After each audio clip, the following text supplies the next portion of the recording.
ایران کے خلاف حملے میں امریکہ نے کیا، یہ جو ہم نے 2 دن پہلے گفتگو کی تھی اس میں بھی میں نے یہ کہا تھا کہ اس دوران جو پچھلے سال والی اور آج کی جنگ ہے، اس جنگ کے درمیانی وقفے میں امریکہ اور اسرائیل نے بہت سا کام کیا، اور اب یہ بات ثابت ہو گئی کہ انہوں نے ایران کی ٹاپ قیادت کا سارا ڈیٹا کلیکٹ کیا، انہوں نے ایران کے شہر تہران میں، اس کے دارالحکومت تہران کے جو ٹریفک سگنل ہیں ان ٹریفک سگنلز کے ڈیٹا تک رسائی حاصل کی، بلکہ کچھ لوگ کہتے ہیں کہ ان کو ہیک کر لیا گیا، اور وہاں سے موومنٹس لوگوں کی نکالی، لوگوں کی جتنی کنیکٹیویٹی تھی ٹیلی فون کے ذریعے، موبائل کے ذریعے، کسی سافٹ ویئر کے ذریعے، ان سب تک رسائی حاصل کی، اور وہ سارا ڈیٹا پھر انہوں نے 2-3 AI کمپنیاں ہیں اور AI پلیٹ فارم ہیں وہ استعمال کیے اور ڈیٹا ان میں ڈالا، اور پھر آگے جو ہوا اس میں تو کلاڈ اور چیٹ GPT نے کہتے ہیں مرکزی رول ادا کیا۔ جی، کلاڈ نے اس میں مرکزی کردار ادا کیا، پھر پالنٹیر ایک کمپنی ہے، وہ اس کی پیرنٹ کمپنی ہے نا؟ ہاں جی، بنیادی کام ان کا ہے نا، انہوں نے اس میں زیادہ کردار ادا کیا، یہ ڈیٹا سارا ان کو دیا گیا۔ دیکھیے ان کا تو یہ شاید تھا کہ بھائی انسانی یا جنگوں کے لحاظ سے اس کو استعمال نہ کیا جائے، لیکن یہ پھر بعد میں کچھ ٹرمپ نے بھی اسٹیٹمنٹ دی کہ بھائی اس کو استعمال نہیں کریں گے، لیکن وہ تو مکمل طور پر جو ان کے فوجی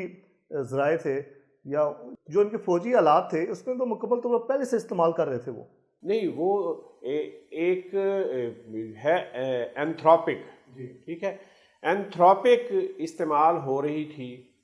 پہلے سے امریکن فوج کے پاس اور امریکن دفاعی اداروں کے پاس AI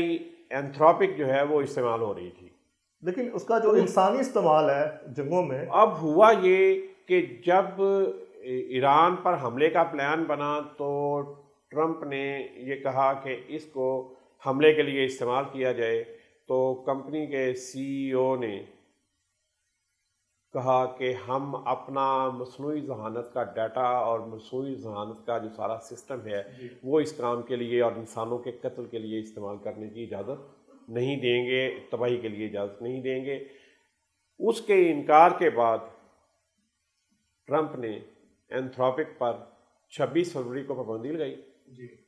لیکن وہ سارا کچھ ان کے پاس موجود تھا، وہ یہ کہا گیا کہ اس سارے کو جو ہے اب اس کا استعمال دفاعی ان کے ادارے جو ہیں ان میں بند کر دیا جائے، لیکن اس سارے چکمے میں کمپنی یہ سمجھتی ہے کہ جی یہ صدر نے اس پہ پابندی لگا دی ہے اور اب کہہ دیا ہے کہ یہ استعمال نہیں ہوگا تو استعمال نہیں ہوگا، لیکن ان کے پاس اس کی ایکسیس تھی، سارا کچھ موجود تھا، ڈیٹا اس میں موجود تھا، انہوں نے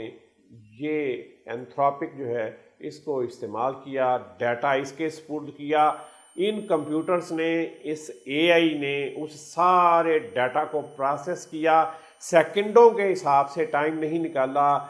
مائکرو سیکنڈ بلکہ ملی سیکنڈ یا پتہ نہیں کہ اس طرح کی انتہائی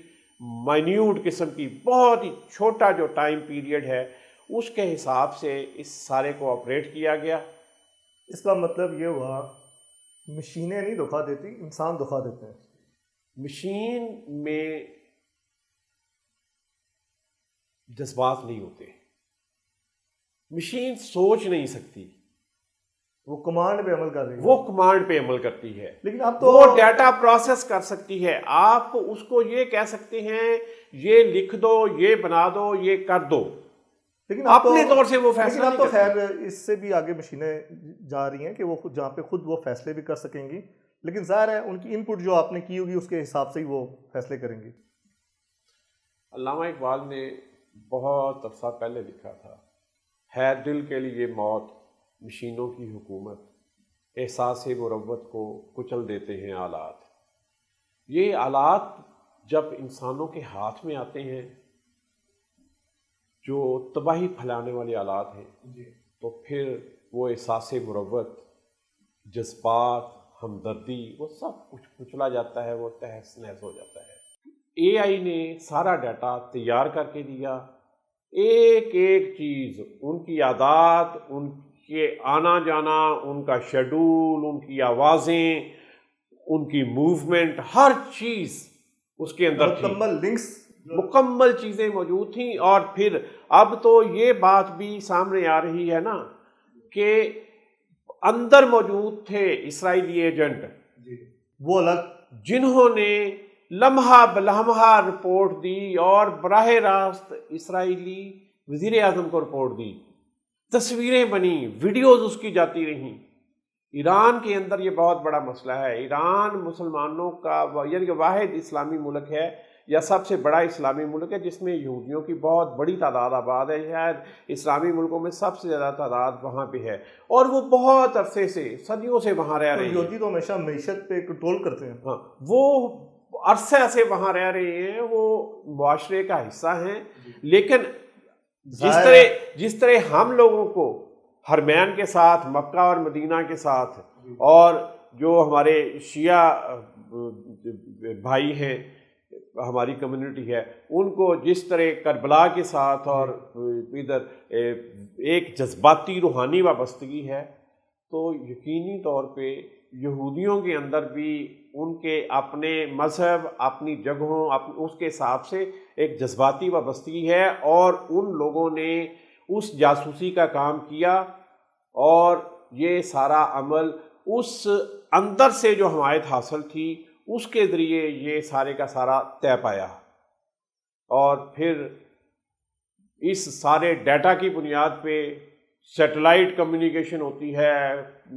یہ اس طرح کی ڈیٹا کمیونیکیشن ہوتی ہیں، کمانڈز آئیں، اور ان جہازوں کو عین اسی حساب سے کہ کتنے جہاز جائیں گے، کیسے جائیں گے، کہاں سے فائر کریں گے، یہ سارا کچھ طے کیا اے آئی نے، اور اس کو کمانڈ دی ان کے کمانڈرز نے، ان کے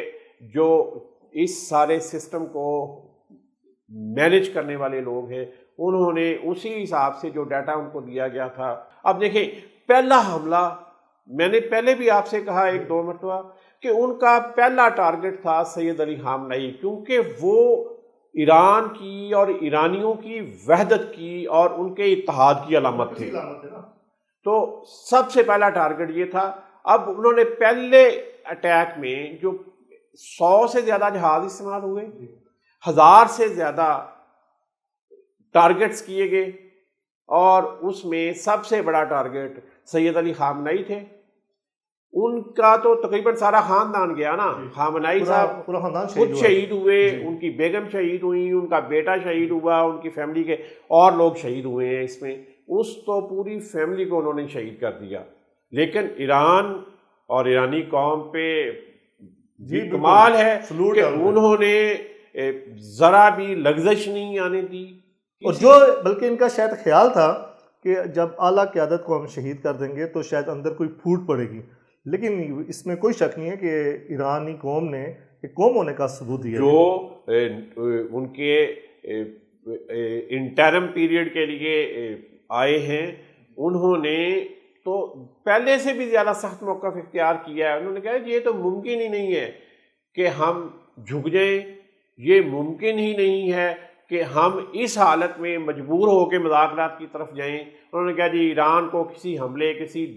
دباؤ اور خوف کے تحت مذاکرات پہ اور سرنڈر کرنے پر مجبور نہیں کیا جا سکتا۔ زبردست۔ تو یہ آج 3 دن ہوئے ہیں۔ اس میں دیکھیں سر، 2 چیزیں سامنے کھل کے آئی ہیں۔ ایک تو جو صدر ٹرمپ کا رول تھا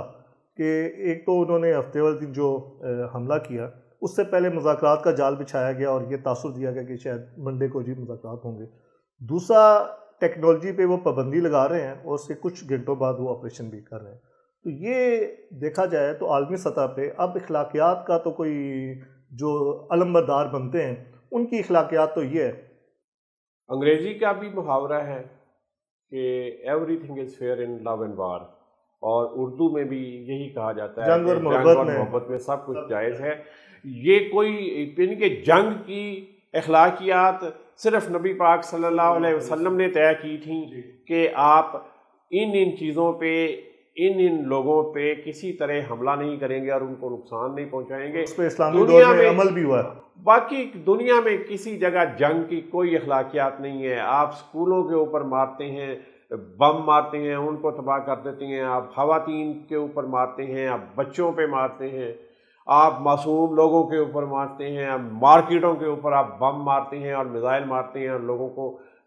دیکھتے ہی دیکھتے، جن بیچاروں کا کوئی قصور نہیں ہے، جو کسی سیاسی فیصلے میں شامل نہیں ہیں، جن کا ملکوں کے درمیان سفارتی اور سیاسی تعلقات میں کوئی دخل، کوئی رول نہیں ہے، آپ ان کو بھی مار رہے ہیں.